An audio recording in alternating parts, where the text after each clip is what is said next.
সেটা যোগ করে দিচ্ছি। এই দুটোতে জল মেশাতে দেখলে শুধুমাত্র কালার চেঞ্জের বাইরে আর কিছু হলো না। এবার এই দুটো মেশানোর পর তোমরা দেখতে পাচ্ছ দুটোই শুকনো, ড্রাই। এর মধ্যে আমরা এবার এই মিথাইল অরেঞ্জ সলিউশন যোগ করে দিচ্ছি।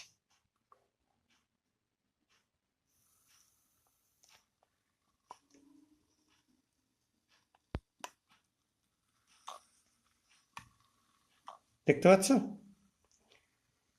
মিথাইল অরেঞ্জ যোগ করবার সঙ্গে সঙ্গে একদম বাবলসের লেয়ার তৈরি হতে শুরু করে দিয়েছে, এবং সেখানে তোমরা দুরকম কালারকেই দেখতে পাচ্ছ, ইয়েলোও দেখতে পাচ্ছ, আবার দেখো রেডও দেখতে পাচ্ছ।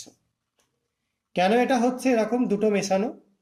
কারণ এখানে এখন অ্যাসিড এবং অ্যালকালি দুটোই রয়েছে, একে অপরের সঙ্গে রিয়াকশন করছে। আমরা একটু জল আরো অ্যাড করে দিলাম রিয়াকশনটা তাড়াতাড়ি হওয়ার জন্য। দেখো